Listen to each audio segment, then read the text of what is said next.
cut the hibiscus stems after the foliage appears, but before the blossoms develop. Yes. All right. So you cut the ligneous or the woody part, which is the Mhm. stems, in the autumn after the foliage falls. All right. So for the stalks, you can collect the stalks in the autumn. The twigs you can also collect in the autumn. And for the bulbs, gather them after the new bulb is developed or just before the leaves decay. Yes. And that's for the harvesting of herbs. Yes. Right. But what we have found is that in Jamaica, Mhm. we basically have we just have one climate. Yes, yes. Even though we know spring, summer, autumn, winter, in Jamaica we basically have just It's always um, tropical. it's all it's tropical, Mhm. and so usually when we are harvesting herbs, we harvest some of them on the depending on the moon. So Yes. some dark night and some moonshine. So usually the bulk of the herbs we harvest on dark night. But when we harvest on dark night, it depends on the type of herb that we are using, because there are some of them that can also be harvested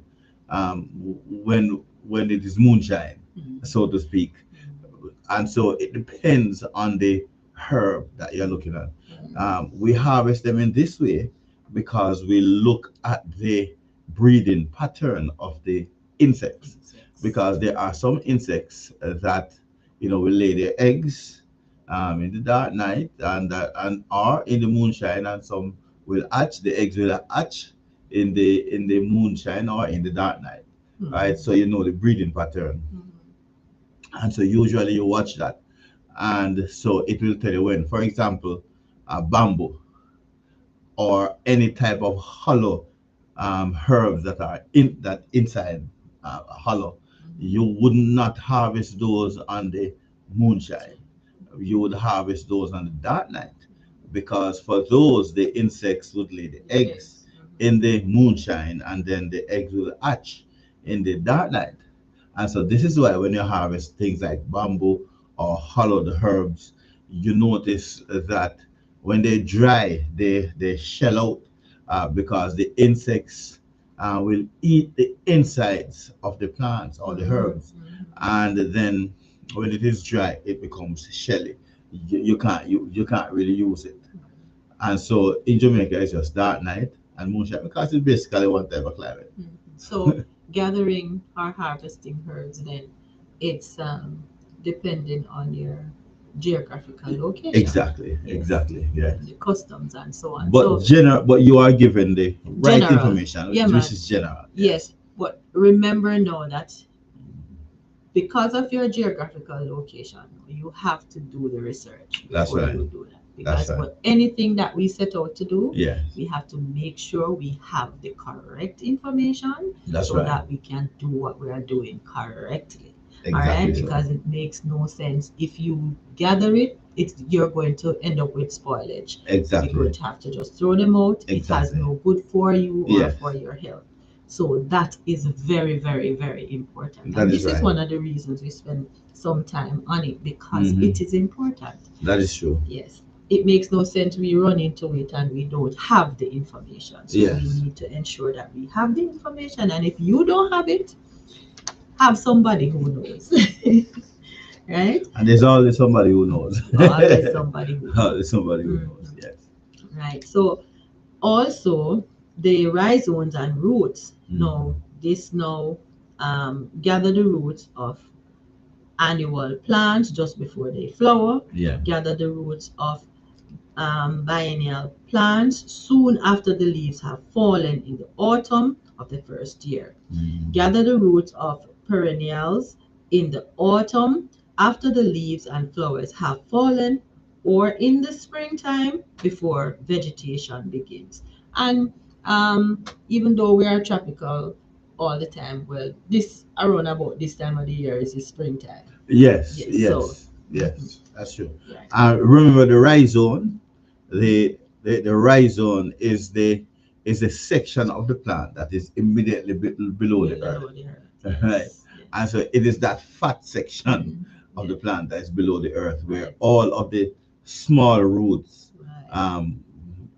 emanates from there. Yeah. And so the small roots would take the food from the soil Mhm. and bring it to this area. So it is always fat. Yeah. And it is that area where the food is stored. It's stored. So Mhm. the food is stored there for distribution Mhm. throughout the rest of the plant. And so that area is actually very rich in nutrients. Mhm. So that is the rhizome. Now the roots also are useful.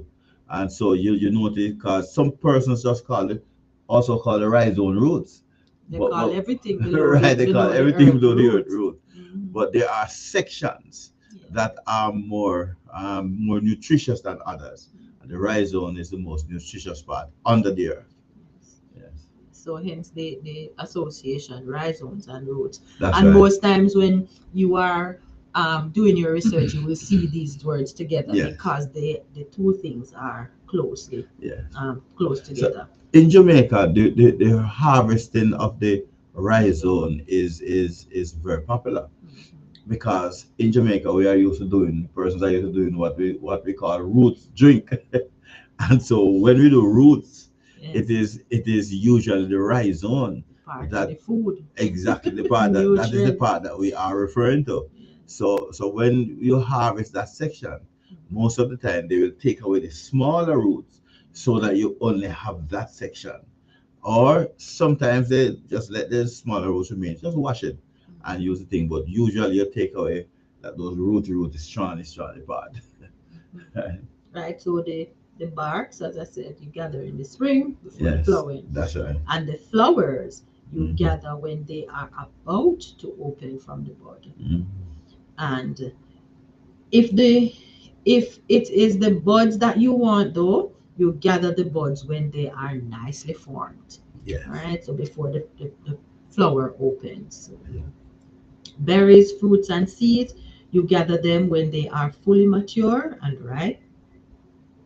Aromatic plants like peppermint, spearmint, and pennyroyal, etc., are best gathered after the flowers are formed and nearly ready to open.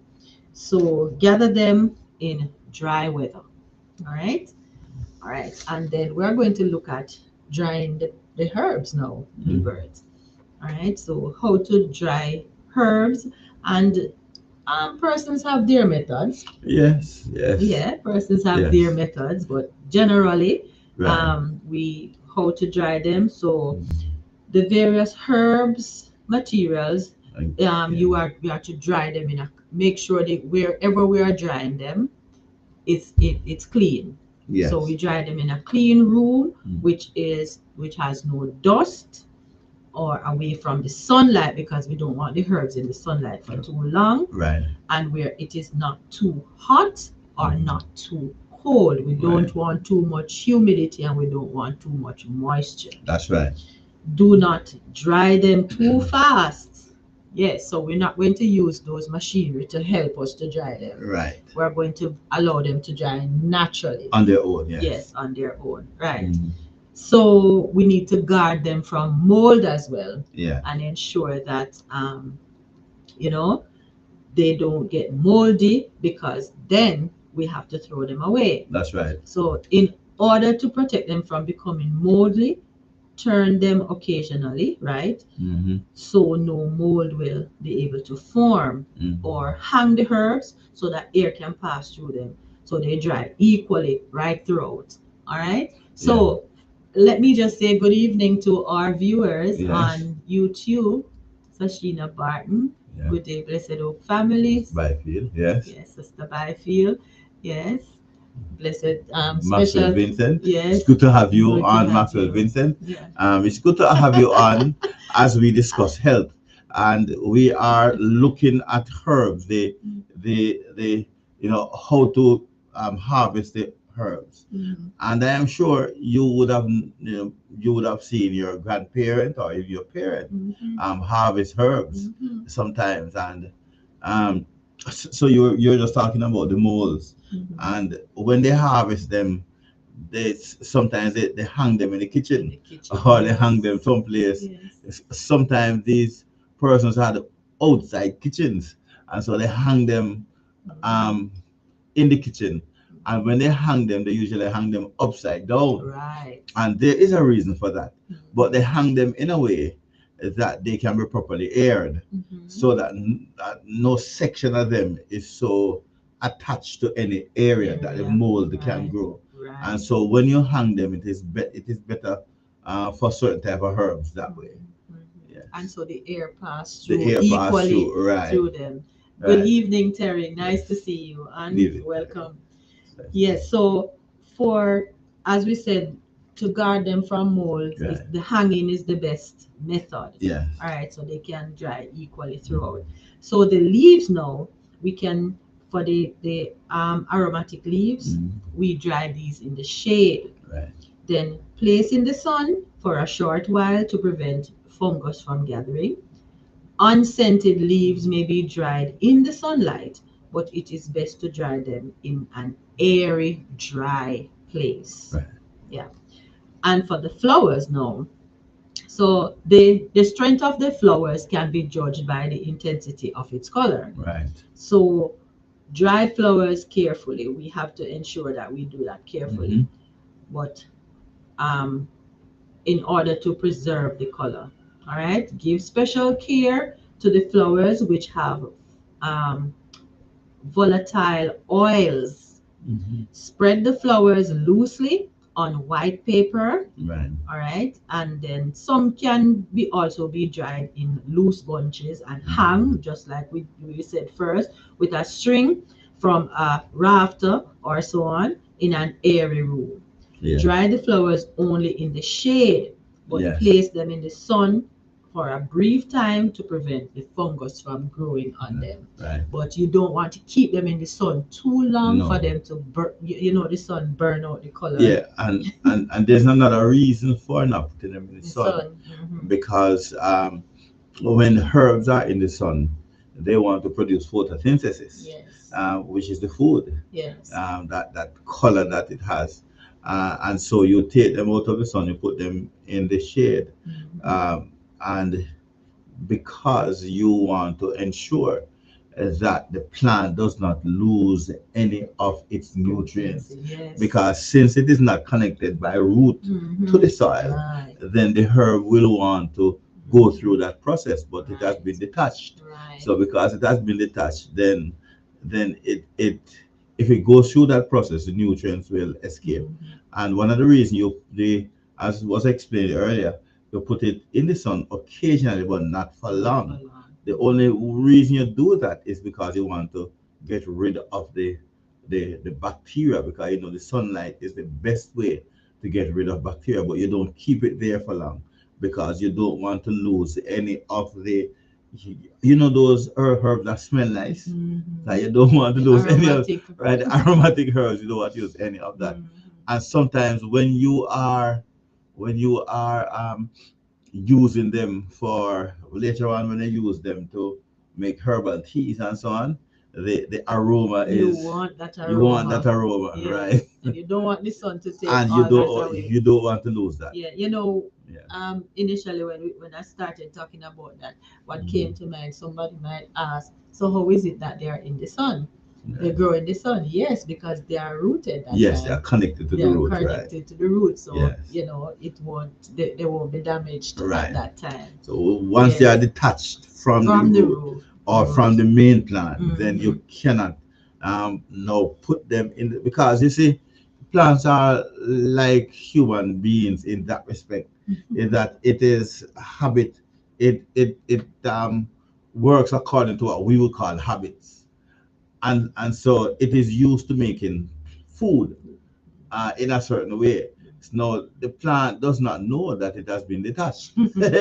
Right, so because the plant does not know that as yet, then when it is in the sun and it begins now to make nutrients, because it is the sun that gives it the strength that causes it basically to make the nutrient, then it will start to go through the process. But when it goes through the process, you will, one of the things you will find is that the nutrients will escape, because if you notice in the plants, the food is traveling up and down. The veins are going up and down. So some going up, some going down. So when it's going down, because it is detached, yeah, it will escape out of the Exactly, plant, and you will lose exactly. that. Yes. Ron, it's good to have you on. Yes. Um, so, so plants and tops. Yeah. If the plants are not too juicy, they may be strung in bunches across the top of an airy, dry room. And Yes. you see how many times we are repeating Yes. airy, dry room. Air It dry has to room is be so airy important. because mold and fungus and so Right. on are dangerous for us. Yes. And if we use these herbs, they won't heal us, they'll get Right. us sick. All Right. right, so we don't want none of those gatherings on Right. the herbs. Because remember, if you are in a moldy room, Hmm. it is your 99%.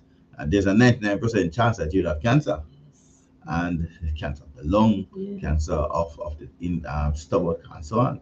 Any cancer of anywhere along the breathing tract, anywhere And you that's when breathe, it's and so on. outside of your body. Right. Can you imagine And putting so, it in? exactly. Yes. So you want to protect against that as much as possible. As much as And so the possible. the process of drying is so very important. Right.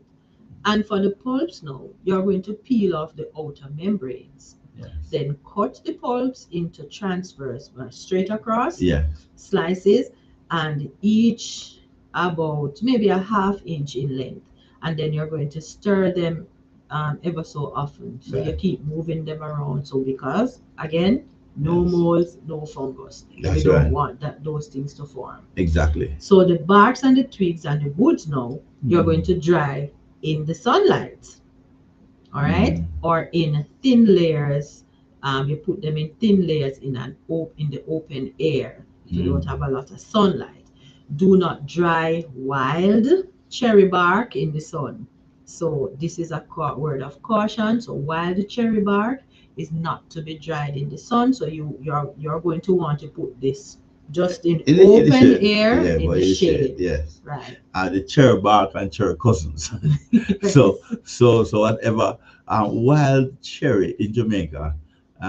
Once you go in the woods, you will notice that there are some herbs that are bearing, and it looks like the cherry. So it's what we call it wild Cherry cherry. family. Yeah, cherry family. Yes. So for the fleshy roots and rhizomes now, as you did with the bulbs, you are going to cut them in transverse slices, lengthwise, about Yes. half inch in length, and then Yes. you're going to stir and move them several Right. times during the drying process Yes. in order not to accumulate mold Yes. or fungus as well. Yes. And the fibrous roots now, you're Yes. going to dry these in the sunlight, all right? Yeah. And remember, we said it is best that we allow these things to dry naturally in their Yes. own time. Don't Right. rush it. Don't use Yes. those artificial temperatures and so on to dry them. Yes. All right. Use the air that God gives us. Right. Yes, we might get the argument that the air is polluted and what have you, but God is merciful. And you said something about the herbs, how to dry the barks. Mhm. It is important. For example, one of the popular barks that we'll use is Pawdiaco, Cardiaco. right? Mhm. And so when you are harvesting that, you harvest it along. You not harvest it across, Mhm. right? You not Mhm. harvest it horizontally, but you harvest it vertically. Right? And so you try not to let it be long. You try for it to be as short as possible. And so how the vein runs on the tree, you try to harvest it along that path. Along All right. So you're harvesting how the veins run. and then you cut it like that as well. Right. And So that and in thin strips. in thin strips. Mhm. And because it is important to do Right. that. Okay. Yes. To retain the medicine in it. Right. So we're going to be Nutrients. looking at how we store them now. Right. Because that is also important. Yes. Because how we store them determines whether or not they gather mold and Yes. fungus Yes. and how long they last as well. It's true. So once the herbs are dry, and we have to ensure that they are properly dry. Always. Yes. Always. Once the herbs are dry, and as long as they remain in a dry place, they should be good for quite some time. So it is generally best to store the herbs in paper sacks in a cool, dry area. Now the fruits and berries, of course, these would have to be jarred or dried, right? And make sure that they are dried properly. They are all blessings from God, yes. And we want to take care of this blessing so that we can be blessed from them. It is important that you store your herbs properly for longest shelf life. Yeah. All right, it is very important. Um, and an alternative to storing them in brown paper sacks is to place them in a tight container, and a container not Glass. made of plastic. Yes. Right. Right. This contains formaldehyde, and we all know what formaldehyde is used for. Yeah. All right, so no plastic containers, Right. because we want to preserve the potency of the plants, the authenticity and potency. of the Yes. herbs, and we don't want to contaminate them. Yes. All right. So this is why I put them in paper sacks. Paper. Yes. Because the paper is made of wood. Yes. So paper. Not Paper plastic bags. Not Not plastic. plastic Yeah, containers. not plastic, just Nothing only paper. plastic. Yeah. So those glass jars Yeah. and paper. Yes. Paper. The glass, but you put them in the glass jar once they are properly dried. Yes. Properly Because dried. they'll develop mold and Right. and They'll fungus. sweat. So Right. you don't want them to sweat. Right. Yes. Mhm. And we can open them ever so often Of too, course. so that so this is why, listeners, viewers, it is important that they are dry, properly dry. Yes. No moisture at all. All right, and we need to be patient and use the natural remedy Right. of drying them. All right, so the container can be waxed carton if it is given a wax seal, but glass bottles are best. Right. All right, unless you are able to seal a can, you can also use a can, Yes. but remember, it has to be dried properly. Right. All right, so never store anything in aluminum or plastic. Yes. So those two are harmful to our bodies. Yeah. And it makes no sense we take the herbs when they are stored like that, because they are not good for our bodies. And so you see why it is good to know some of the herbs yourself, Yes. because sometimes when you go to buy them, Mm-hmm. you don't know the process of drying that was used. And you don't even know how they were harvested in the first place. And many times when you go to purchase them, you notice that it is in the plastic containers that they have been sold. And so you that is a danger sign. Yeah. Purchasing Because herbs. plastic is cheaper, so Yes. persons may go for the plastic, but it is more harmful. It does more harm than good. Yes. All right, so when you're storing now, it is important that the herbs are labeled, so you know what it is that you have stored, when you started storing it, so it has to be dated, and it has to be well organized in your herbal cabinet or your medicine chest. All right. Yes. So if the particular herb will not be used within a year, then you can fill the jar to the top, make sure no air gets in, right, to crowd out the oxygen, and then seal it with wax. So if you're going to store that, and then the ones that you're going to use now, you can, you don't have to go that far to seal it, because you're going to be using it shortly. Now, herbal oils must be stored in brown bottles, sealed tightly and kept out of the sun and extreme heat. And most times, when we are doing oils, when we are doing infusion and so on, we normally are told, put it in the dark bottles and put it in a dark place. Exactly. Right. So it works better, and and the things come out in that kind of atmosphere. Right. So that is why we are told to do it that way. Yes. Now, powdered forms of herbs will keep up to a year or more, and they will retain fairly good potency, the full potency, when stored in a fairly cool place. Right. Powdered herbs generally do not need refrigeration. Yes. At room temperature, they will keep up to 6 months. right? So if you're not going to use it within the 6 months, then you can refrigerate it, right? Because for example, I have a perfect example. The spirulina. Yeah. No, the powdered form of spirulina. Yeah. So um under 6 months you can keep it out of the refrigerator, but once you have it, because you don't really use it that often, you have to ensure that you put it in the refrigerator so that it can keep its full potency, and that when you use it, it will have the effect it should have Right. on your body. That's right. And it won't become moldy and full of fungus. I Right. don't know if you have ever had some powdered herbs before, and uh, after a while, having them for over a year or so, you see it getting white inside and clumpy. Mm. Yes. Yes. So that it is getting Yes. moldy Yes. because of the storage. And it yes, and it happens a lot of time when people put them in In plastic plastic. because Yes. it's sweat. Right. Your plastic sweat and become clumpy. Right. And so this is why it is recommended that you put them in paper, Mhm. where they will remain dry and not sweat. Right. Because once it goes in plastic, it becomes sweaty. And as was said before, plastics many times are made up of formaldehyde. Formaldehyde is one of the nutrients. Mhm. And so once it becomes clumpy and wet, and it merges with the plastic. And so what you are having is not just the herb and the fungus, you're also having formaldehyde and all of the other stuff that they use to make plastic. Yes. Right? And so this is why glass jar or paper is important. Mhm. So it is very important, and it is um, it is also important because even when we are storing it in our medicine cabinets or cabinets, or even the herbs that you may eat in your pantry and so on, Mhm.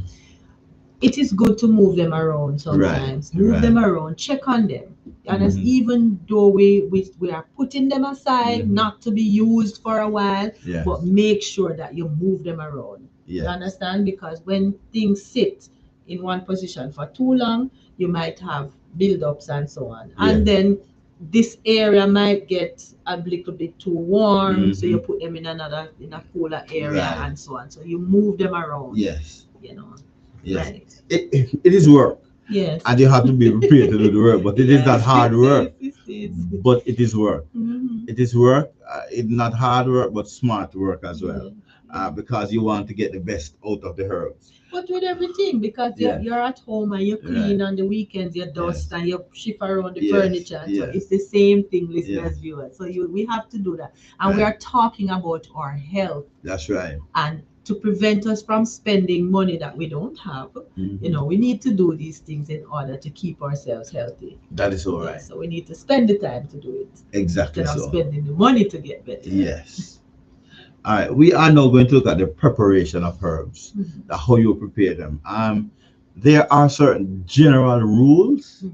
on how to prepare them. So we are going to be looking at some of them now and giving you some of these rules of how to get the best out of your herbs, all right, in the preparation process. All right. So we're looking at infusion or steeping, right? Infusion and steeping. So it's generally 1 pint boiling water is poured over 1 ounce of dry herbs.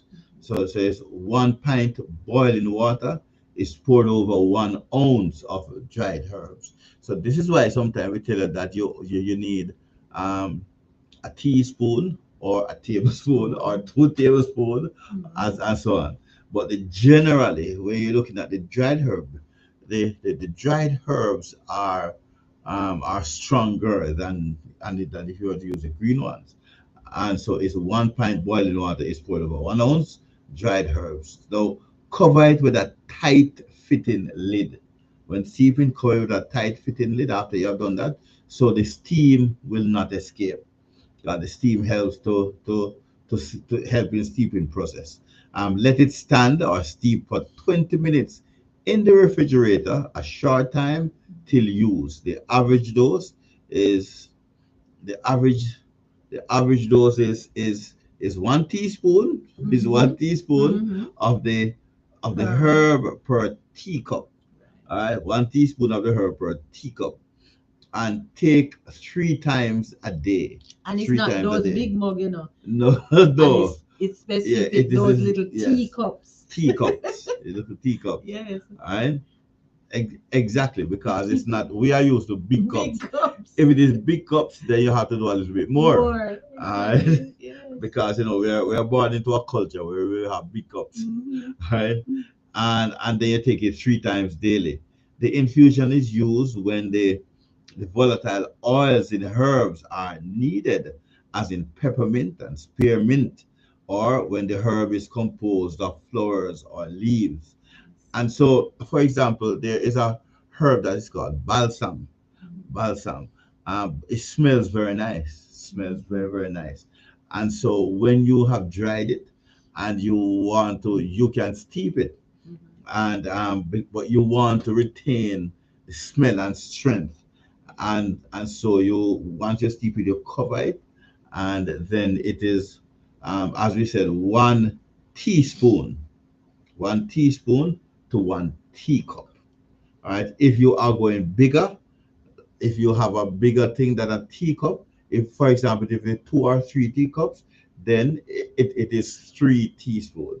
All right. If it, and so on and so forth. Mhm. So you do it, but the basic thing is 1 teaspoon to one of the teacups. Mhm. All right. And it is important, because a lot of time our culture again is Mhm. that because the thing is good for us, or you using it for medication, we want to Yes. do more. We want to Of just course. pour it in. But Yes. the measurement is very Yes. important. Yes. Measurement is important. Measurement is so very It is what important. your body is Yes. able to use. Yes. Yes. No, the only difference would be that if you are ill, and so you look at the stage of the illness that the person is Intensity of in, the illness. and Yes. so you know whether or not you are going to use 2 teaspoons to one Mhm.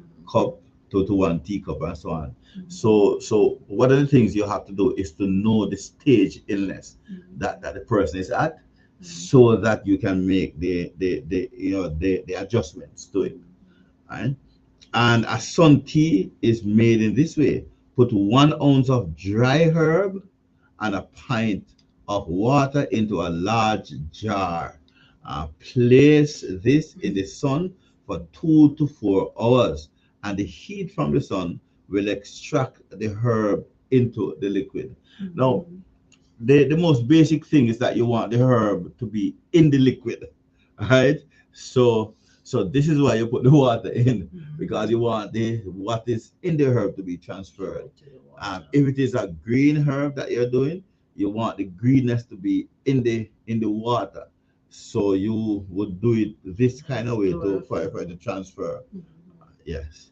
And so for sun tea, now this is important, because there are some persons who say they will prefer to use the sun to make their tea, Yes. instead of putting it on the Or the on the fire. stove top. Mhm. So for sun tea is made in this way: put 1 ounce of dried herb and a pint of water into a large glass jar, and place in the sun for 2 to 4 hours.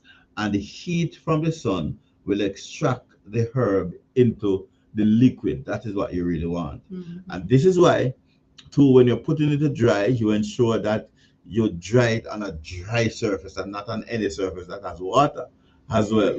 Because when it does this, when it does that, then you will notice, you you will know when it is on a wet area, you notice that the wet area has the color of the herbs, but you want the color of the herbs to be in the the The water. the water of the tea Mhm. that you're drinking, and not on the On the surface surface. that you're drying it on. Because then you're pulling all of that from Right. it, and it has Right. taking away all the nutrient that you're not going to drink. Right.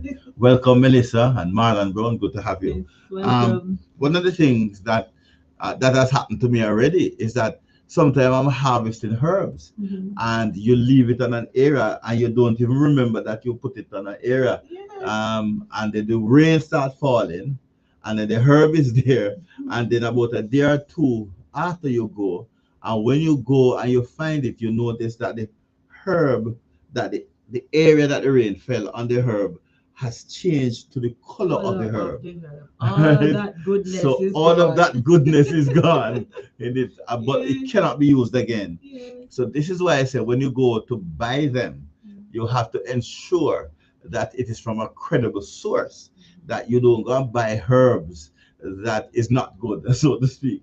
You have to know this. That's All what I right, used to. right. So it's just only about infusion. Right. So let us now look at decoction now. Decoction is boiling. Mhm. Infusion is steeping, or we call it in Jamaica drawing. Draw. All right. Now let us look at decoction now, which is to boil it. Now to boil it, you place 1 ounce of dry herb or 2 ounces of fresh herb in 1.5 pints of cold water. Boil for 20 to 30 minutes or longer if the roots are very hard. Strain off the clear liquid, and here, so you strain off the clear liquid. Now, once you are boiling, you put it in the water when the water is not hot. Hot. All right. So the water and the herb will get hot together. Right. All right. You don't put it in when it is already hot because you are boiling now. All Mhm. right. Now here's an alternative method, which requires more time. So you take 1 ounce of dry herb to 2 ounces of fresh herb. All right, and you pulverize it for best result. That is, you Beating it. put it in something like a mortar, Hot. Mhm. and you beat it. All right, Mhm. and so you pulverize it for best result. Soak for 3 to 12 hours. All right, so you soak it for 3 to 12 hours in 1.5 pints of cool water. All right, then simmer in warm water for 30 minutes. Mhm. Strain liquid into a clean container. Allow to settle and cool slightly. Drink liquid while still warm. Warm and not hot. Warm, not hot. Warm. All right, the average dose is 1 teaspoon to 1 ounce of water. Take 3 times a day. In order to extract the deeper healing qualities of the stems, roots, and bark, the herbs must be simmered for 15 to 25 minutes. Many times it is left uncovered during the simmering to evaporate some of the water. All right, so that is the main reason why I left it uncovered, to evaporate some of the water. Um, so this process, the longer process, is used mainly for some persons who have certain type of disease, and so you want to ensure that they get the best out of the herb. And so sometimes you use the dry herbs and the green herb, you put it together and you pulverize it. And sometimes you have to Right. do it overnight. If Right. you're going to start the healing process Exactly. for the next day, you do Exactly. it overnight so Exactly. that you get the best out of it. Right. Mhm. And so this is not for everybody, but this is for some persons. So you must have to make a determination of why you're using it. Because remember, the Psalm 104 and the verse 14 says the herbs are for the service of mankind, and Revelation 22:2 says it is for the healing of the nation. And so if you want healing to occur, you have to kind of know how to do the application so that the person can actually have healing, right? Because that is the main reason you're doing it, right? To have healing, and you use herbs if you are looking for healing. You're assisting your body in getting you well, right? Because herbs assist your body in getting you very well. Um, so then infusion and decoction require a brief period of time for their preparation, and both must be used before the sour or growth of the undesirable material starts. And this starts between 34 to 72 hours. And so you use it before it starts to get sour. Because remember, you usually don't use any preservatives or any additives. No. We do it fresh. Um, but there are times when you might use a little bit of a herb. In Jamaica, we call it chew stick.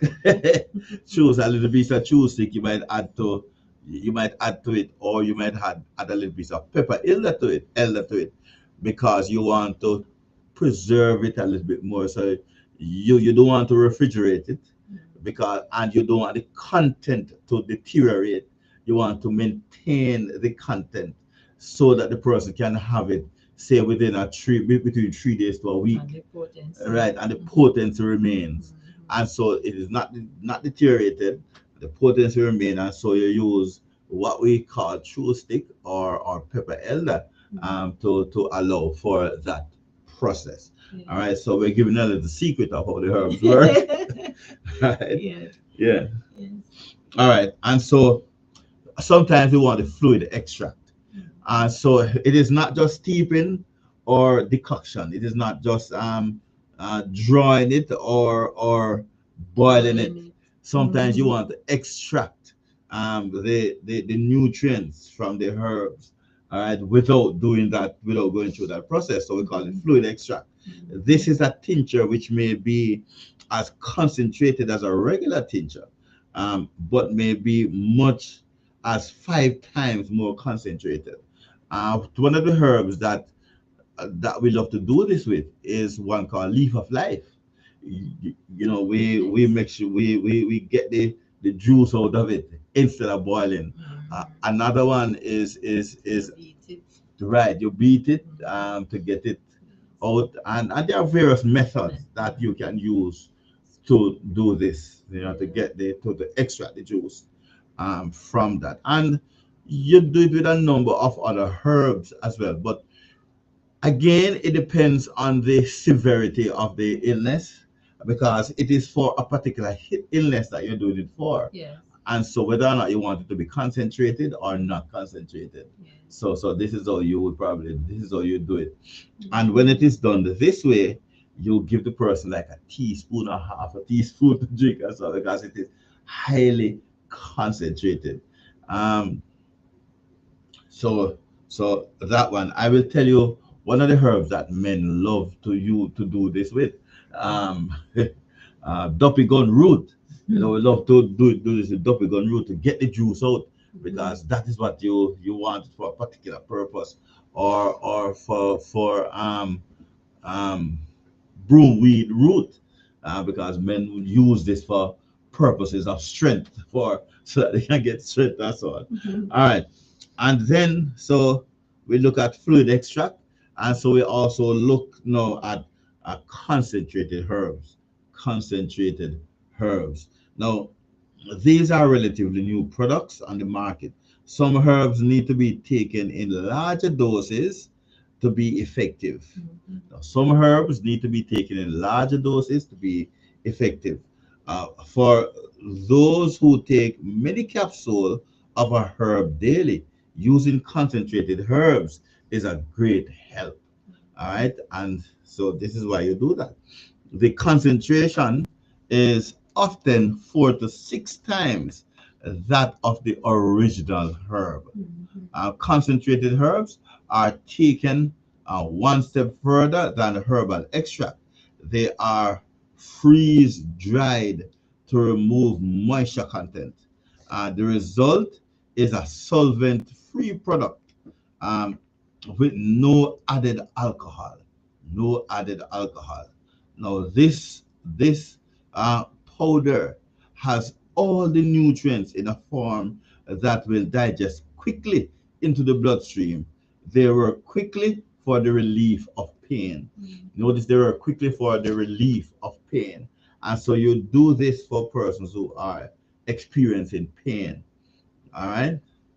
And also you capsules, the capsule or dry powder.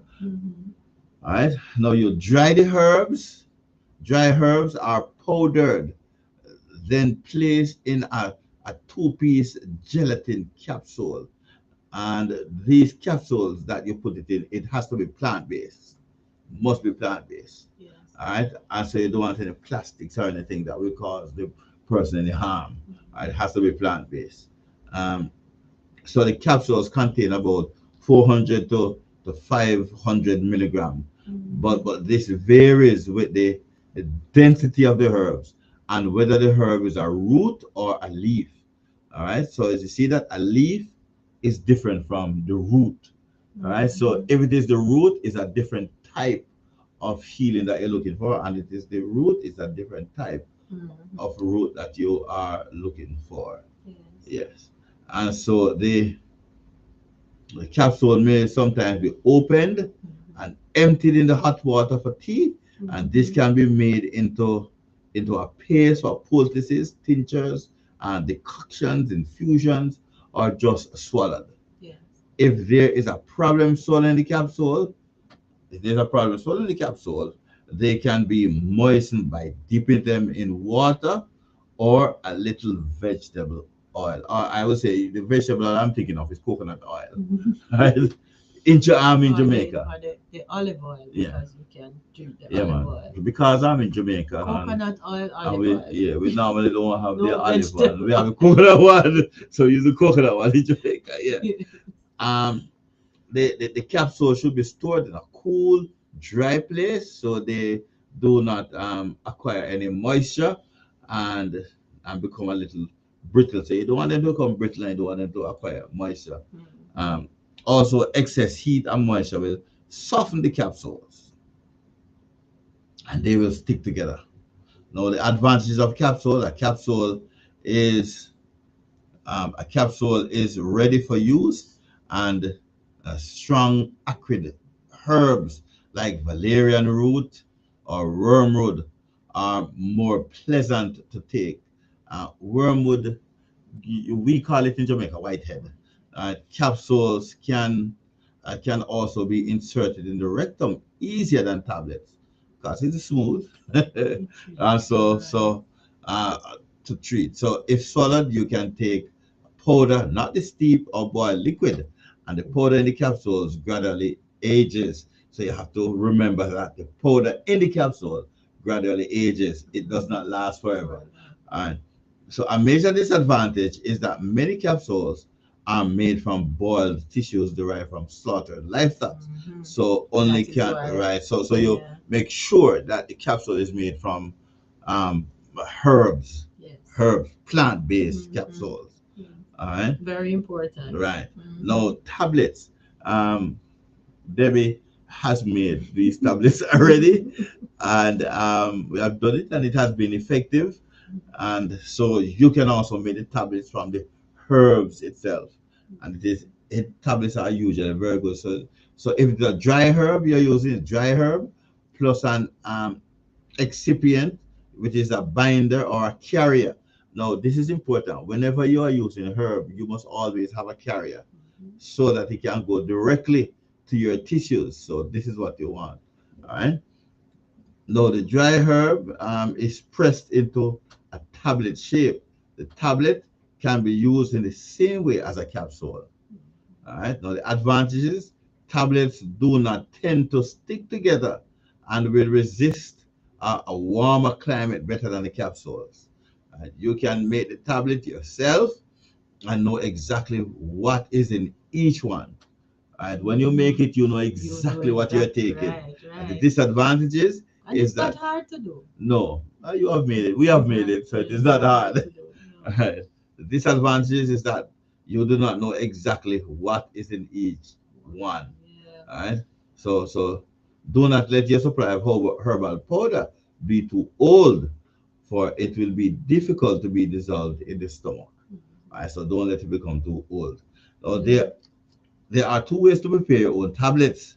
Prepare an inexpensive tablet machine, but you don't have to use the machine. Yeah, you don't have to purchase that. There are other ways, and usually when the herbs are green, they tend to stick together when they use. And you can also use like the coconut oil with it, just a little bit of coconut oil so it can stick together. And once it sticks together, you put it to dry and so on, and you can get to use that. All right. They won't taste bad like those tablets that you. No, they won't taste bad, and you know what you put in there. Yeah. You know what is in there, and you know the purpose for which you are making that. This is so very important. Once you know the purpose for it, then you will know that you need to take this as well. It is now a minute after 5 o'clock. Wow. And time is swiftly running by. Didn't even realize it was going so fast. Yeah. Yeah. So we have been looking at the herbs, as we said, and now we're going to look at some important facts that we should take into consideration. Right. All right, we looked at storage and how we would store them, and remember that we said that herbs are best stored in glass jars and they are not to be exposed to sunlight for long periods of time. Right. All right, now another thing that we have to take into consideration is the weight factor, Yes. right, of persons. Of course. Of course. Of course. Yes. So, Nibert mentioned in preparing the herbs, if you want to do it more thicker or Yeah. stronger, Yes. right? But we have to take into consideration The weight. the person's weight. Right. So larger persons Mhm. require larger amounts than smaller Right. or underweight individuals. Right. It's just like when you're drinking water. Right. Right. You use the divide the weight That is by why you 16. do your body Your body mass index, but index. you Right. divide the weight by 16. Mhm. For water, you know how much water the person should drink. Should drink per Because day. not everybody should drink the same amount of water. Some No. drink more, some drink less. Yes, The yes. same is applicable to herbs. Mhm. Alright, so you must know the weight of the persons that you are dealing with. And so this is why you wouldn't, it is not recommended that you make the herbs and have them for somebody to sell just like that without giving proper instructions. Yes, and we have to look at gender as well, because Right. men usually require larger amounts Right, than women, right. also with children. That's right. So that That's is right. very important That's too. right. And elderly persons. That's right. We hear the saying once a man, twice a child. Exactly. Which is true in Yes. across the board. That is true. Right. And we have to look at the climate too is also Yes. a factor, because the medicinal effect of the herbs is intensified in Mhm. hot climates Yes. and therefore give less at such times. Yes. All right. So you don't, when the time is hot, Mhm. the intensity of the herb is high. Right. So you can do less. And that is Jamaica all the time. That is Jamaica all the time. Yes. Right, because we don't want to Yeah. some persons take herbs and they react to it differently, as Right. we share with you, because That's right. people vary in their reactions. Right. Right. So some people are more intolerant to herbs than others are, and it is best to initially give a small dose Right. and see the reaction first, Mhm. and then it is always safe to start with the smaller, like child's dose, even Yeah. for an adult, Yeah. so that you can watch, Right. You and can then gauge you it can properly. build up Yes.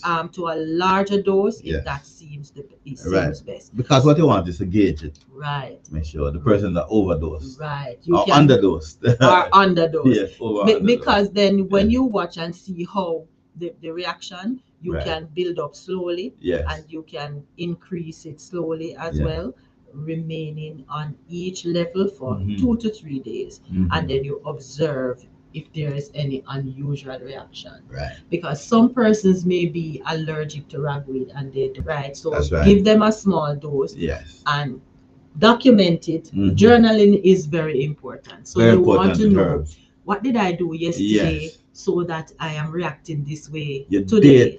date every herb. Yes. Make a Mhm. date. Keep Make records. sure especially Yes. if you are doing Yes. this for the first time, Yes. Keep records. write down what Mhm. herb did you take. Right. If there's a combination of herbs, state the herbs, state the time and the That's date right. that you took them, Yes. and the amount that you took, Yes. so that you know that, listen, if I take this amount Yes. today, I react this way, and if you Yes. take less tomorrow, Right. because you're still in the testing period, Right. you know, it's either you have taken too much or too less. Right. All right, so you want to get that balance. Yes. So you have to see how you react. That's to right. It. Yes. All right. So, and the amounts for children, of course, Mhm. and there's a formula Right. that you can use. Right. On average, you can Mhm. use 150, because most persons are Yeah. Yeah, Approximately. Yes. 130 to 150. the average Mhm. adult weight. Mhm. So you can use that,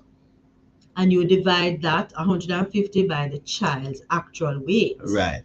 And then, so if the child weighs 50 pounds, this is a third of the Mhm. average adult Mhm. weight.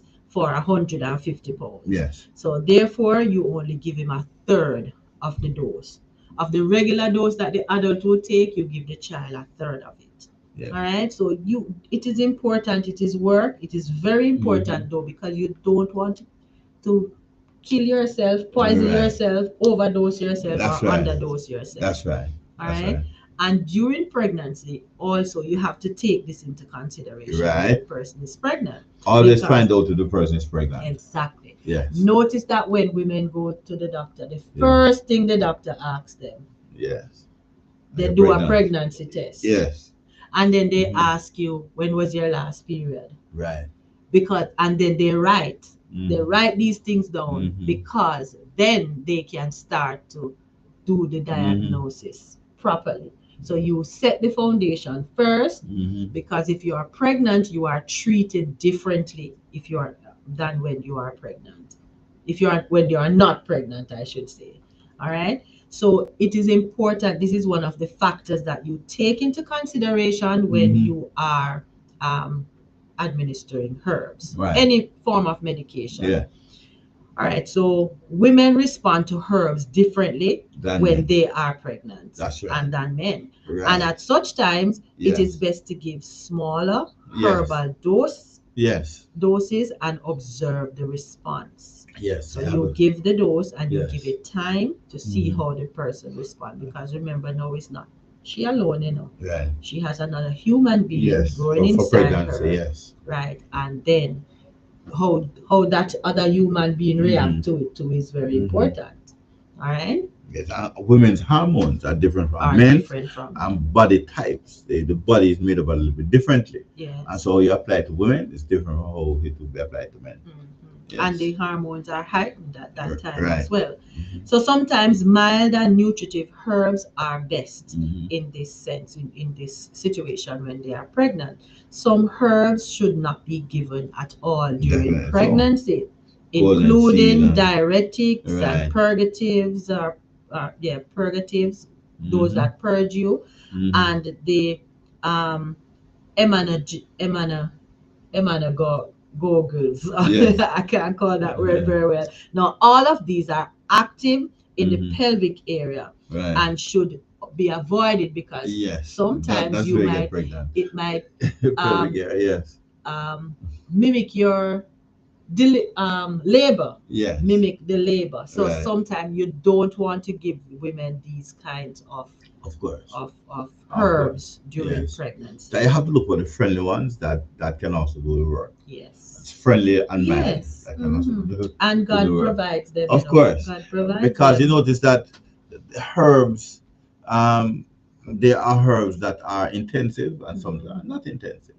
Some are mild and some are not so mild. And so I believe that God does this for a reason, Mhm. and so that you can apply it to a number of different individuals Yes. over a different period of time and so on. And the results will be exactly what you want it to be. Yes. So whether you are pregnant or you are having hormonal problems or so on, because some when you're applying the herb to correct the hormonal problem, then you work very closely with the person, Mhm. because you have to determine a number of things: your sleep pattern, your food, the food type of food that you eat, Mhm. and so on. Yeah. Many things you have to. So physical as well as mental issues have to be taken into consideration to know how to apply the herbs. Yes. Right? Mhm. Yes. And you know what he does too, Mhm. deliberately.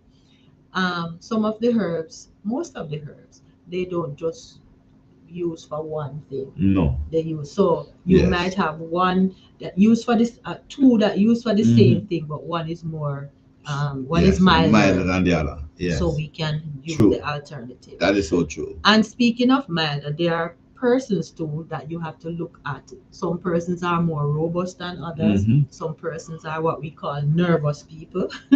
Yes. Some people are frail. Yes. Some are more robust. So Right. for those persons, you would give them a smaller dose That's right. than those persons who are more robust Yes. and strong. That is true. So that has to be taken into consideration.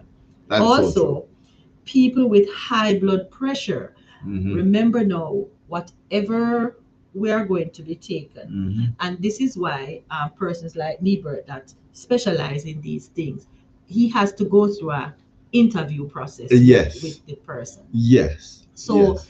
as he's mentioned, your sleep pattern, your diet, your Mhm. your health condition, Yes. that is very important, because if you are taking over-the-counter medications, and if you have this word that comes such alive in COVID-19 period, comorbidities.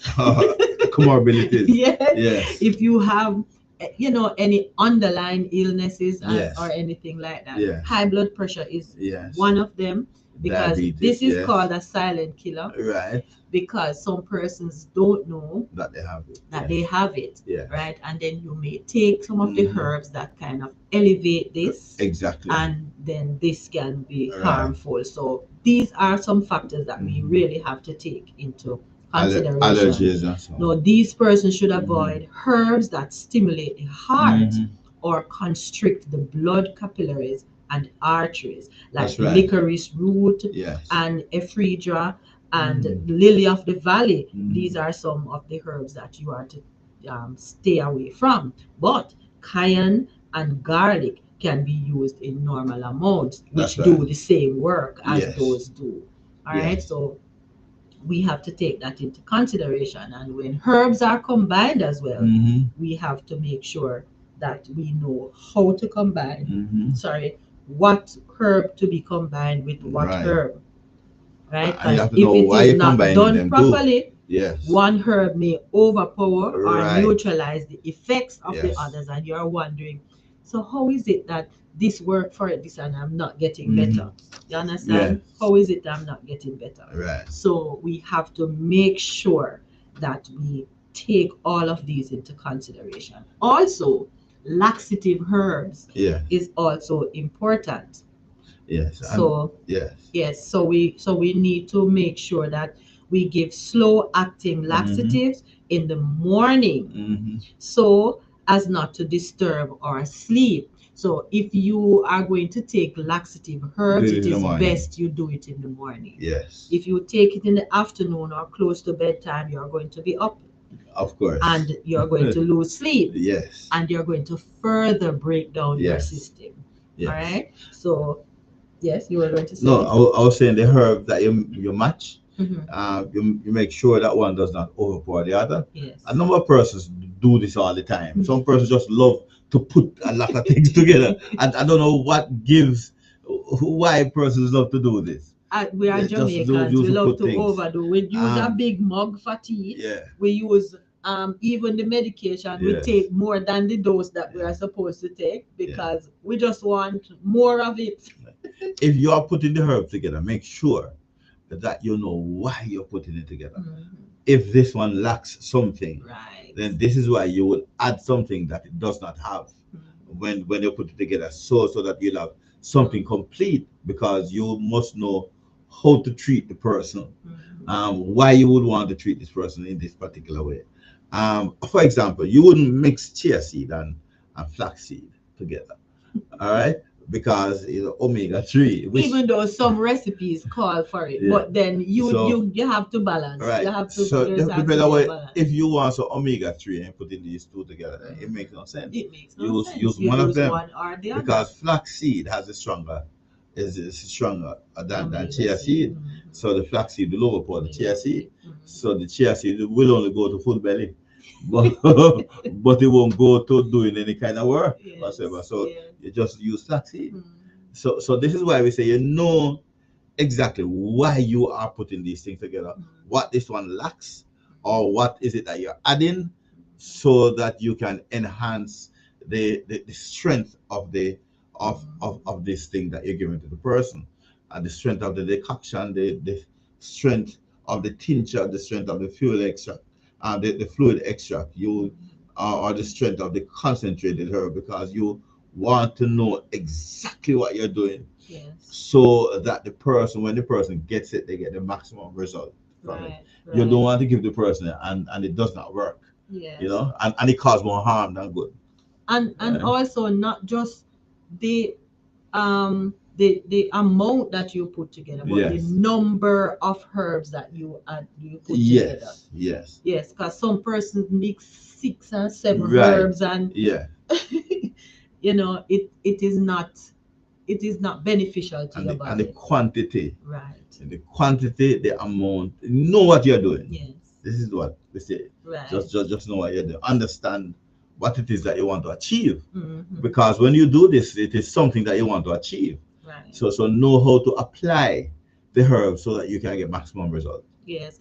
And also, we have to take into consideration those herbs that are sedatives and Right. antispasmodic. Right. So those antispasmodic and sedatives, we have to give them on an empty Empty stomach, Yes. and give them closer to bedtime, Right. because they are sedatives. Right. And you don't want to give the person when the person has to go to work. You're not going to function No. effectively. Sedative like chamomile Right. and so on, and balsam Mhm. and so on. You will give it when they're going to bed, Yes. so that when they're sleeping, they have a nicer sleep. You know? Right, Yes. because you have to give it on an empty stomach Right. too, because if your stomach is too full, they're going to Right. put you to sleep. Right. So it's not going to be Mhm. effective Mhm. at that time. Yeah. Astringents and minerals Mhm. also. Astringent herbs should not be taken at the same time as a nutritional Right. supplements Right. containing iron, with Right. those that contain iron. Yes. Now, the tannins in astringent herbs will leach calcium, Mhm. iron, and other important minerals out of the intestines. Therefore, only give astringent herbs for a short period of time. And it's important to notice. Yes, it's very Important to important. notice. And when it's a short period of time, it should not pass 7 days. Mhm. It should not go to 5 days. You should know. This is why we say, why is it that you're giving the person the herbs, the reason, and why you're mixing it, Yes. so that when the person takes it in, the best result. 'Cause what they're looking for is the best result at all times. Right. Also, blood purifying herbs. Right. Blood purifying herbs are to be taken on an empty stomach. Always. Yes. Always take it. Mhm. So if you're going through a blood purifying regime, Mhm. and you're going to take a bottle of herbs for that, you make sure that's the first thing you take in the mornings before you eat anything. Yes. It is always taken on an empty stomach. Yes. Yes. And strong bitter herbs now, Mhm. you have to avoid nausea, be sure to give enough water with them. Mhm. All right, so even if you take it a tablespoon or a teaspoonful, make sure you have your water to drink right away. Mhm. All right, that is very important. And some powerful herbs now. Mhm. You have some herbs that are powerhouses. So what you do, make sure that in giving herbs which have powerful effects, we have to be careful. And these herbs include lobelia, juniper berries, black cohosh, Yes. poke root, Mhm. aconite, and shave grass, or horsetail, they call it as well. So these are some powerful herbs, and we don't want to give these herbs in too much doses or too often. So we have to be careful. All Yeah. right. Because remember that whenever you are giving herbs, it is to help the person's body to heal. Mhm. And the herbs assist the body to heal. The important thing is to achieve healing. Yes. So you would have to know how to administer it to achieve the maximum result. Right. All right. And so you wouldn't give somebody something to drink that you don't know about. Yes. So that you yourself don't know anything about it. Yes. Make sure that you have a proper knowledge before you give it to somebody else. Because what you're doing is that, remember, this is the life of an individual, and you wouldn't want to contribute to anything that will assist in the further deterioration of the person's health. Right? All right. So there are some principles that we have to also keep in mind. For slow, gradual general effect, give herbs in small quantities of syrup or milk and we know plant-based milk in between meals, especially for children and elderly. Now, this, if we do this, this will retard the absorption. So it is best that we give water instead of syrup, those thick things. All right, with milk. And then sometimes the child, because of the taste, we want to give the child something sweet and all of that. Some, maybe some honey or some agave or something, but these are syrupy, and these will retard the absorption of the herb. So we don't want to give these things. It's best we take medication, any form of medication, with water, right? Clean, pure water. All right. So to avoid the appetite, to aid the appetite, to help the appetite, increase the digestive secretions, or for a local effect on the stomach or intestines, give herbs before meals. So give the herbs in acacia gum or olive oil for a localized effect on the stomach or in the intestines. So you don't want it to be too harsh on your stomach, and all of that. All right. So some persons, to reduce the irritation of certain herbs, we give them in some sort of syrup. And some milk, soy milk, plant-based milk. Right. So because sometimes it can be harsh on your stomach. Like for example, some persons, garlic can be harsh for some persons. So you can take that in a spoonful of syrup, agave or honey if you take honey, and so on. All right. So to increase absorption of the herbs and produce a more rapid effect, give them 1 to 2 hours after a meal. All right. And some herbs, especially those blood cleansing, blood purifying herbs, are best taken 1 to 2 hours before a meal. To reduce the bitter taste of herbs without reducing the bitterness, take the dose in a large quantity of fluid, syrup, or honey. The bitter taste is often necessary for the proper effect to take place. So we don't want to neutralize that, but we just want to make it a little more pleasant for you. But the bitterness can be disguised, to the taste buds. So, you, in order for you not to be scared to take it or to avoid taking it. As a rule, bitter in the mouth and sweet to the belly. Oh yes, because your liver and your kidney will love it, right? Fluids which do not taste good can be taken more easily by drinking them cold. And yes, I can attest to that.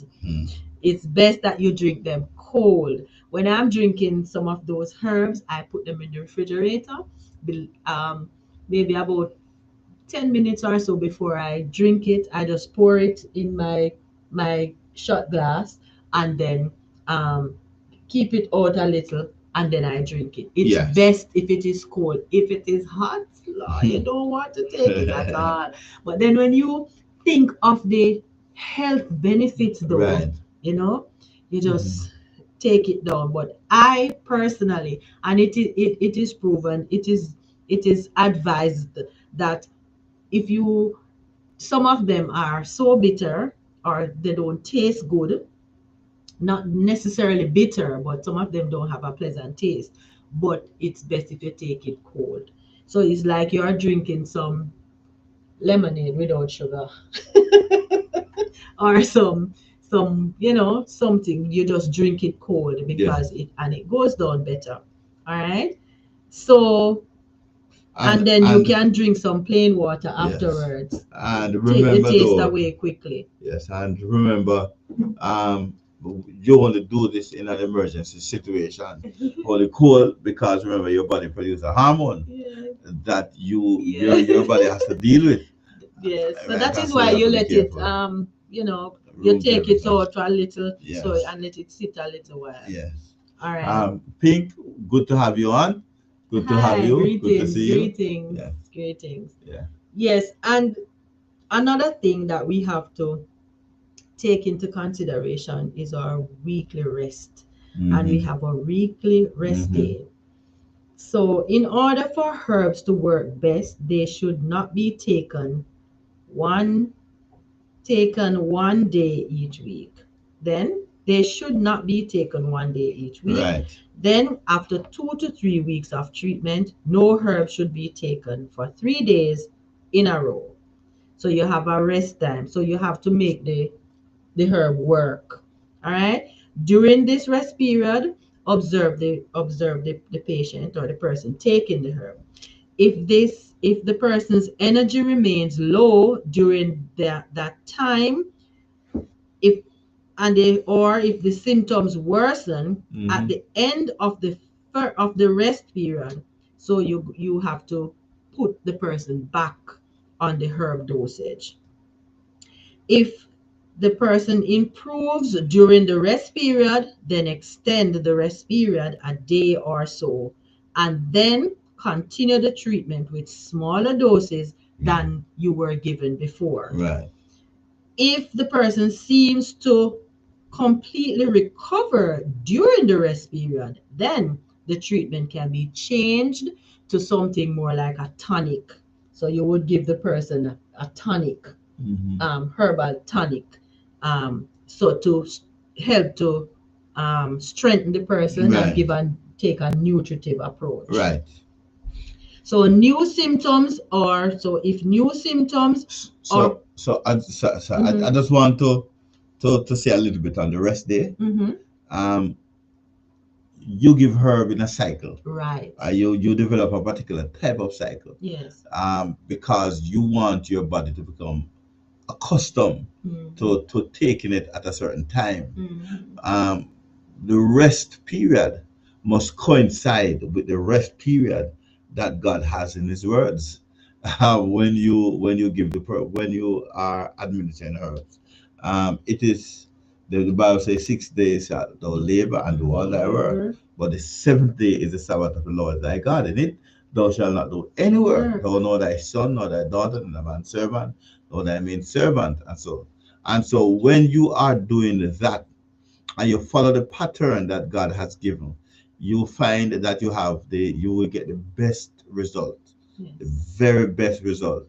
Because once God sanctions it, once God has given you the go ahead to do it, it means that He is willing and He is able to provide the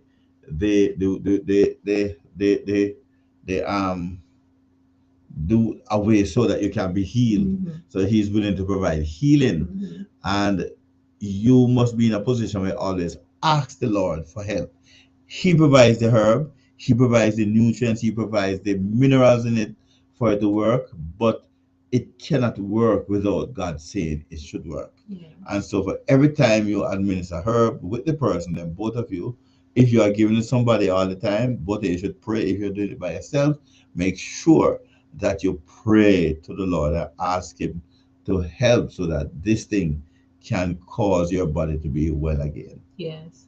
And the rest period is very important too, because sometimes we are so taken up with giving the herbs and treating the symptoms that are there. Yes. That we don't look at what is happening otherwise. Right. So sometimes during the rest period, new symptoms or problems may reveal themselves. Yes. During this time. And if so, an herb formula or new therapy should be instituted to meet it.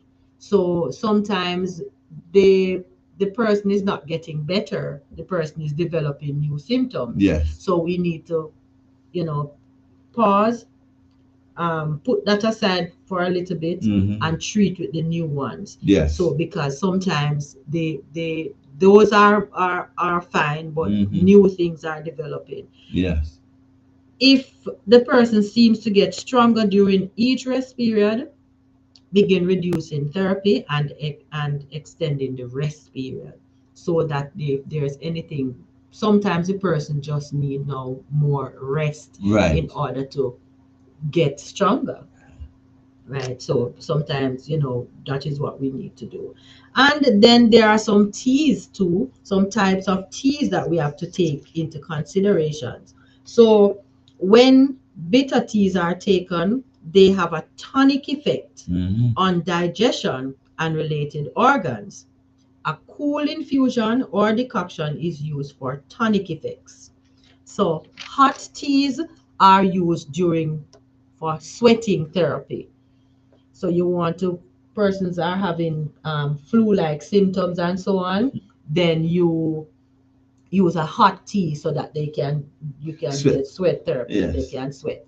Mm-hmm. Warm teas will create a feeling of Right. relaxation. Some Right. persons are agitated Mm-hmm. and they are fatigued and so on. So Mm-hmm. you want the persons to relax and be in a calm state so Mm-hmm. that they can be treated. Mm-hmm. So you use these as well. Yeah. And then the types of herbs too are Mm-hmm. very important, flowers and leaves. So being more delicate are usually made into infusions. Mm-hmm. So these are usually used for that, for teas.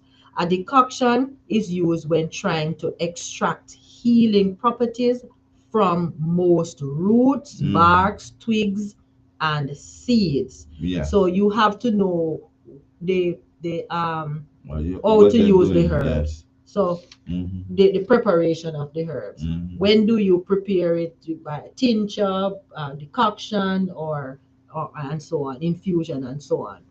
Determining the dosage now is the is also important because you have to study the suggested dosage for each herb.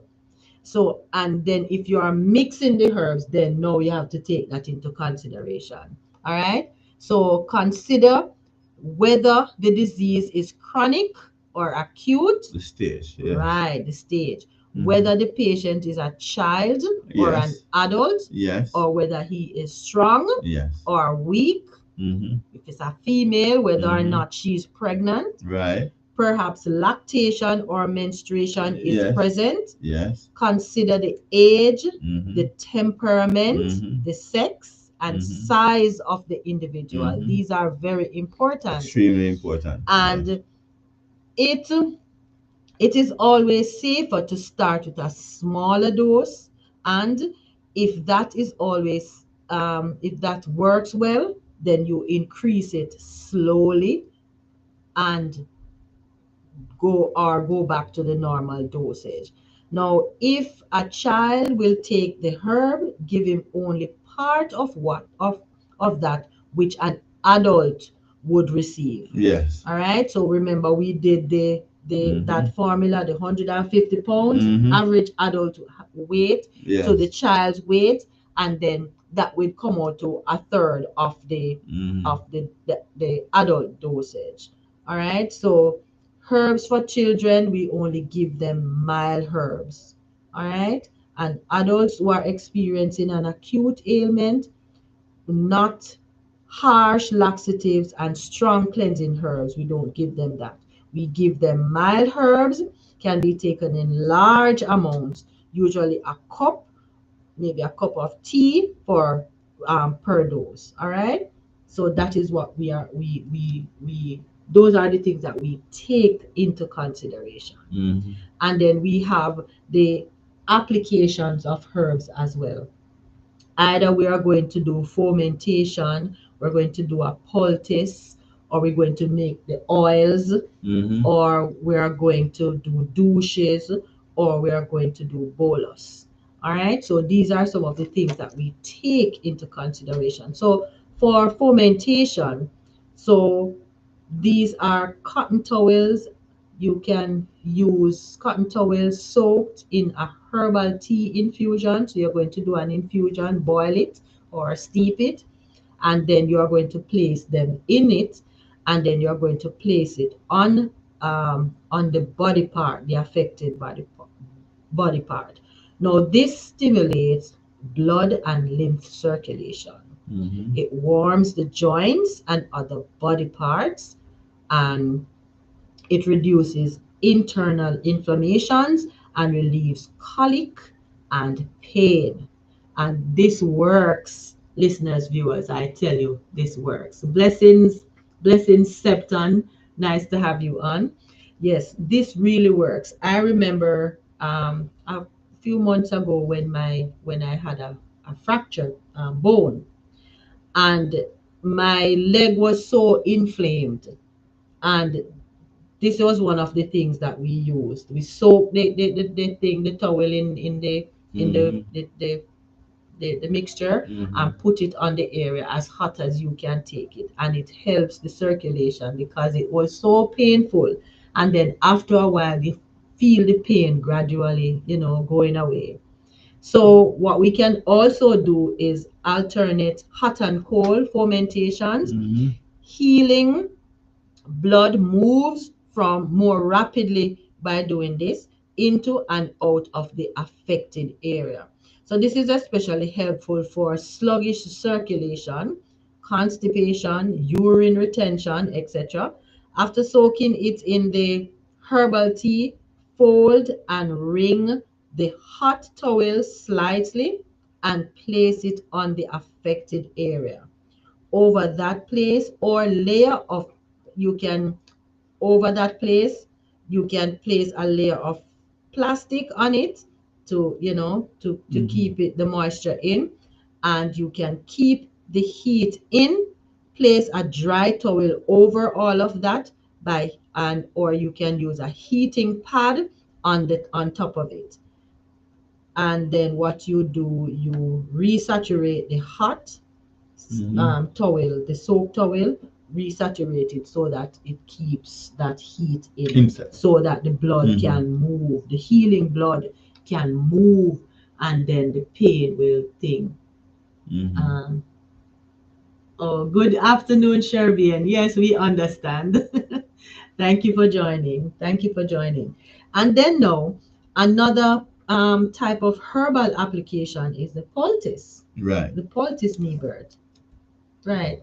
So the So the poultice, this is a small pile of powdered or pulverized herbs, moistened, preferably with water, and in some instances with oil, and our tinctures, infusion, decoctions, salve, oils, etc., and applied to the surface of the skin. Now, poultice are usually applied to the surface of the skin. All right. Now, fresh herbs can be applied without moistening. Uh, if there will be a body movement, wrap a cloth around the poultice to hold it in place, perhaps taping it slightly uh, around the affected area. right. All right. Now, poultices are used to reduce inflammation and to withdraw pus and embedded particles. Now, ginger and cayenne increase circulation. Echinacea and garlic reduce infectious sores. Valerian and kava kava reduce pain. Lobelia tinctures added to a poultice will reduce pain very, very well. Clay poultice, with or without herbs, may made into a thick, doggy consistency. Yes, doughy consistency are good at drawing out poisons. Mashed cabbage leaves and the sorry, Mixed with powdered cayenne yes. or ginger. Mm-hmm. These are good for painful arthritic joints, and these are good to treat those. Yes. All right. And so there are some others that we know. Yes. Like, when you are young and you step on a nail, and your mother would do the banana. I either grate the banana, scrape the banana, or pound it into a poultice with kerosene oil. All right. After this pound, they put kerosene oil, and they put it in the piece of cloth and put it on the affected area and light it. You actually feel that pulling. You light it, you feel it coming out. Yes. Or some, and that's not the only thing. If you have a cold and it is hard and you can't get rid of it, use what we call civil orange.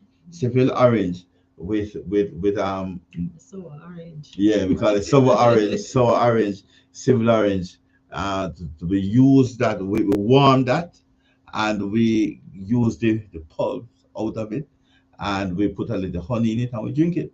All right, and it gets rid Right of off that coal. right, and it Comes gets right rid of out. that cold. Mm-hmm. And so the poultice that you use can be extremely helpful, Yes, the type of extremely helpful, poultice. right? Yes. Okay. Mm-hmm. Now salves. Let's look at salves. So the poultice, we look at fermentation, look at salves. Salves are used to treat boils and dry and itchy skin. Now this we can tell you about. When we were young, we there was a period in Jamaica's history where almost everybody would have a boil. All right, and so you salve are used to treat boils and or used for dry itchy skins. Astringent herbs like white oak bark, bayberry, these tone the skin. And so if you're looking for a toner for the skin, you can use this Hmm. to accomplish that as well. All right, and uh, derm uh, demulcent, then emulsient herbs Mm-hmm. like comfrey, soften and keep the surface moist and healthy looking. And so we can testify to that because we have used comfrey a lot. Now we use it in various ways because when Debbie's leg was broken, when she had a fracture, we used comfrey a lot to ensure that he got better. Mm-hmm. And so this was one of the things that we sometimes we use it as a salve, sometimes we just use the leaf Mm-hmm. to work on the area. But comfort is excellent for that. Yes. Yes. Excellent, excellent, excellent for that as well. Mm-hmm. Um, Salves are of a thick consistency of it is of a thick consistency. And when you put the oils with it, the oils with the herbs and so on, especially the mineral oils, you use that to cover the area, and it stays on it. But make sure that when you put it at a certain temperature, between like 125 to 200, do that only for 2 to 4 hours. All right, if you exceed, if you go below that, then it means you might not get the type of result that you wanted to use it for. Beeswax, when you're using beeswax, about 1.5 ounce to 1 pint of oil, and stir it into the oil. So you stir the beeswax into the oil. Preserve the salve by adding 1/2 teaspoon vitamin E per cup of solution to 1 ounce of salve. So, Right. yes. And for Mm-hmm. oils are used to because we also used a lot of oils when we had the when we Franchise. had the fracture as well. It Yes. it is important to know how to mix the oils Mm-hmm. and the type of oils that you can use. And we are not talking about oils that women use.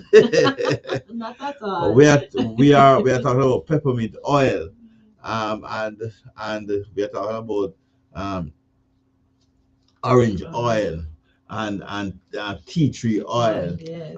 oregano, and And these good type of oil, olive oil and good olive castor oil and oil. castor oil. Yes, yes. These are important Mm-hmm. oils that we should know and to know how to apply. Coconut oil is Mm-hmm. excellent, excellent, excellent, excellent. You should know how to use this to apply to the affected area. All Mm-hmm. right. It's important because if you use those drop top Yes. bottles, Yes. you have to put the amount of drops in. Right. The amount of drops. Some of them require 30 drops, Yeah. some 10 drops, some 15 drops, and you have to mix it accordingly so that you can get the best out of it. Right. It's not just pouring oils together. No, you have to know the amount of do drops to use. measurement is very Yes, important. very, very Yes. important to Mhm. know because once you use the oil, you want to get the best results. Yes. So oils are usually made from mints and and aromatic herbs, and are applied to increase circulation and warmth to the area and treat skin disease and painful joints. Right? They are also used when giving massage for dry skin. These are to be rubbed on the surface of the skin before a poultice or hot pack or fermentation is applied. Now, this we learned that before you put the poultice on, you have to ensure that the area is you use oil on it before it's So moist, it's protected because so that the area is sometimes protected. sometimes the poultices can be harsh on the Right, skin. So right. you use the oil To as protect a the area. as a Right. protection from the poultice. But Exactly. because it infuses in the oil, Yes. though, it still has that healing effect Right, that you right, want. Yes. right, right. So here's something you can do. Add 1 ounce of olive oil to 2 ounces of macerated herbs. Mix carefully and bake in the oven for at 115 degrees to 200 until the herbs become crisp, about 2 to 4 hours. When that happens, the oils have left the herbs and entered the olive oil. Strain out the herbal oil. Add it to the oil from the 400 IU vitamin E capsule to every cup of herbal oil as a preservative. Put the oil in a dark bottle. Olive oil usually has a long shelf life before it goes rancid. And so this is a way of making oil, herbal oil. Another way that you can do it, for example, if you are making, say, garlic oil, Yes. so you get the small bottle, you put the garlic in the bottle, fill it with garlic, and then you probably use coconut oil and pour it onto it, and then you cover it tightly, and then you bring some water to boil, and then you put it in and let this stay in there, boil there for about between 3 to 5 minutes, and then you take it out and you put it in a dark, place. cool place, and you let it stay there for about a week or two, and then you'll have that oil that you can 7 use. to 14 days. Right, Yeah. and it can be 1 used week, for 2 a weeks. number of things, a number of important things it can be used for. When you feel as though you are going to fall down, and you pour 1 or 2 drops in right and left ears, then it will help you to maintain your balance. Right? Vertigo. Vertigo, Yes. for vertigo. And Okay. it can be used in your hair. It strengthens your Exactly. hair follicles. It Yes. strengthens your hair root, Yeah, hair and it is roots, so very good. It helps your hair to grow as well. All right. And you can rub it on your feet as well. Yes. On your nails as well. It's very, Right. yes. Extremely Strengthen good. your nails. Yes. Certain oils will be absorbed by the skin faster than others. Yes. Right, and we have noticed that as well. And when you want the oil to remain on the skin for a long period to help heal external sores, etc., use olive oil or peanut oil or avocado oils. Wheat germ, sesame, and sunflower oil absorb much faster. Yes. Right? Now, essential herb oils can also be purchased at a health food store, or you can just make it yourself. You can learn how to make the oils yourself. So because once you make it yourself, then you know exactly what is in it, and it will you find that you will more readily use it too, that because you contributed to this thing and you know the effect that it will have on you as well. Douches, now these are used to treat vaginal infections and excessive secretions. Right, they are prepared by making a strong infusion or decoction using herbs such as golden seal, myrrh, cypress, English plantain, and if there are excessive secretions or bleeding, white oak bark. 1 teaspoon of apple cider vinegar should be added to 1 quart. That's the 1 quart tea to help maintain an acid pH. While the tea is warm, carefully insert the douche retain for 3 to 5 minutes, and use once daily for 5 to 7 days, and only during the infection. So you only use it during the infection. Therefore, only use once a month. Pregnant women should not use douches.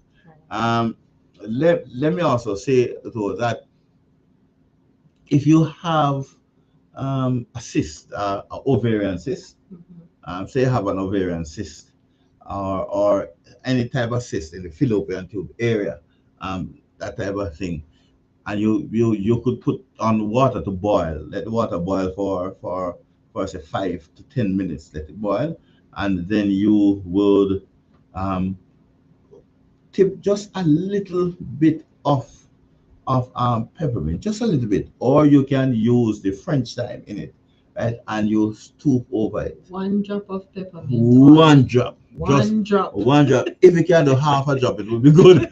But one drop. And trust Yeah. me, you have to be precise with Yes, you that have to be precise with it. because Or if you burns. cannot be precise, don't use it any at all. Better use the French thyme. Yes. Or you can use the balsam plant, all right, and you stoop over that for as long as you're able to take it. And what you will find is that after about a week the most, then your cyst will fall off. All right, and it works almost every time, every time. All right, and so it is important that you follow these because these are ways that you can help yourself, and using herbs instead of running to the doctor that prescribes drugs, because when the doctor gives you the drugs, then these are drugs, and the side effects are terrible. Yes, Yes. and many. Yes, they are terrible, and they're always side effects. Yes. All these side effects. Mhm. All right, thank you, Sherbian, for joining. I know that you are involved in funerals and so on. My condolences to you and family. Thank you for joining. I'm Shashina Burton. Would like to make an appointment to start treatment. Where She said where she is, she can't find the herbs. she that can't find the needs. herbs she needs. Yes. Oh my! Speak to Debbie. Okay, so we can talk about that, Yes. Sister Byfield. Yes. Yes, So bolus. Look at bolus because it's right. important though. Yes. The bolus. This is a Suppository. all right, a Insert. suppository inserted into the rectum or vagina to draw out toxins and treat swelling, and treat swellings, Mhm. um, infection like cysts and tumors and inflammation, and her hemorrhoids. For vaginal infection, boluses are usually used when douches are not successful. All right. Now the herbs used in boluses are astringents like white oak bark, bayberry, and witch hazel. Uh, it is important that you know how these are applied, because sometimes the illnesses are so devastating Debbie, that um, it is difficult, and for each person you have to tailor it to suit the person's need, and so many times it is not a one size fit all. All right. All right, so this is why you have the private conversation with the person to determine exactly how you can apply it, because what you want is the maximum result for this individual, and so you would know how to do it based on the needs of the person. Yes. Mhm. Right. Uh, There are some useful poultices yeah, that I want to share with you. We don't have a lot of time, yeah, but I'll just go through maybe about 3 or 4 of them yes, before our time expires here. But they are very useful and they are very important. yes, All right. So one of the poultices that we can look at is the cabbage poultice. yes, Now, what you're going to do, you're going to pulverize the leaves and lay it on the skin, hmm, the affected area, yes, This will draw out poisons and Mhm. also pus Right. from the area. Now, when it feels hot, replace it with a fresh one. Now, Mhm. imagine this, pulverizing the cabbage leaves, all right, and putting it on the area. And then you will know that it is working when it becomes hot Right. or it has done its work. Yes. All right. So then you're going to remove that one and then you're going to replace it with a fresh one. Right. Another way to prepare the cabbage, you can wash a leaf, you can lay Mhm. it flat on Yes. a breadboard or so, and you Yes. can roll it with a Right. rolling pin Yeah. to break the ridges Yes. and then or the veins, and then you can attach it to maybe the sore Mhm. or if you have a cut or so, Right. and that will help to pull out whatever. And this is just plain cabbage leaf. Plain You can go to cabbage the shop leaf. and buy this You one. notice you don't Yeah. have to put anything with it. Exactly. It's just cabbage leaves. Yes, just cabbage leaves. Also, we can make a garlic poultice. Right. So you can crush fresh garlic and Mhm. add warm water Yes. and flour Yes. to it. Yes. Then you can, what it used to do is it relieves pain and it also pulls pus Yes. and infection from Yes. the area. Yes. So you can try this as well. And Yeah, these, but if you and have a these are boil, simple poultices. right? That's Right? sometimes you have a boil or a Put sore, it on so it. you Yes. can put it on it. Or Yes. a blister Or a as blister. well. Yes. Mhm. Put it A on it. blister. Mhm. It works. It Yes. works. All right. There is another one. The potato Yes. poultice. No, this one works very well. Yes. So you Mhm. can place the grated raw potato Mhm. on bruises, on sprains, and on boils and Yes. so on. And this helps to pull whatever is there, Yes. and then sooner Yes. it will They start to will be dry. sweet. Yes. Yes, start drying up. Mhm. Also, a carrot poultice. You're going to take the pulp. Mhm. This is going to this is the remaining part after juicing the carrots or Mhm. finally grating the carrots, Yes. and place it on the bruises, Mhm. on sores, on chapped skin, or Mhm. for some ladies who have tender nipples and Yes. sore nipples, Yes. they can put it on the nipples as Yes. well. Carrot. I noticed Carrot. that these are foods that you eat. Yes. These are foods that foods are that you readily available in your pantry. Yes. Like you can just go in your pantry and find these Yes. in your kitchen, Yes. and you can take care of yourself. Yes. And before we go, I definitely want to tell you the comfort. The comfort Yes. really Comfort works. poultice, yes. Yes. I am a champion for comfort. Comfort, yes. So you're going to mash the leaves, Mm-hmm. then moisten them with comfort tea. So you're Mhm. going to do the infusion, Right. and then you're going to save that tea. Then you're going to get some fresh leaves. You're Mhm. going to mash those, Yes. and then you put it together with the leaves. Just Mhm. moisten it. Just give it Mhm. a little moisture with Yes. the tea. Yes. It is good for open sores, Mhm. for wounds, Right. and for For swelling, swellings, yes. and for fractures. Right. It is good for fractures. Right. It works. Excellent for that. Excellent. Excellent Yes. for that. So When you have a broken limb, you don't have to run off to the doctor. There are ways that you can do it with herbs, yes. and we have done it, so we understand how it can be done. We Yes. know that God provides the avenue where this can be done. Yes, definitely so. Mm. So it was really good being here and sharing this information with you. When we come back, I'm going to be continuing with the Yes. poultices, because Yes. we have quite a few of them, Right. and we have just shared 5. Yes. Figs, with flaxseed, ginger, hops, oatmeal, onions, plantain, English plantain, Yes. potato and flaxseed, Mhm. and rice and sage and cypre elm and salt and tofu. Is that it's called tofu poultice? Yes. Yes, all of these we Yes. will tell you about these next Yes, time. when we come back. Yeah, when we return. Next Sunday, God Alright. is willing. Yes. It was really nice being with you. Thank all of you who joined us on YouTube, and I hope that the information was useful and that you can use it and share it with others. And I pray that you will, be obedient to God's words and allow Him to work in and through us. And let us use the natural things that He has said we ought to use. He has Yes. said in His word, 3 John 1 and 2, Beloved, I wish above all things that thou mayst prosper and be in health, even Yes. as thy soul prospereth. Yes. It's goodbye from Nature's Way, and I'm going to ask Lieber to pray Sure. to take us out. All right, let's go ahead as we pray. Our Father, which art in heaven, we thank you for your blessings. Thank you for giving us the opportunity to be able to share with your people. We pray that something would have been said today that would have allowed some persons to know of how good you are at healing and what a wonderful and good Savior you are to take care of your children.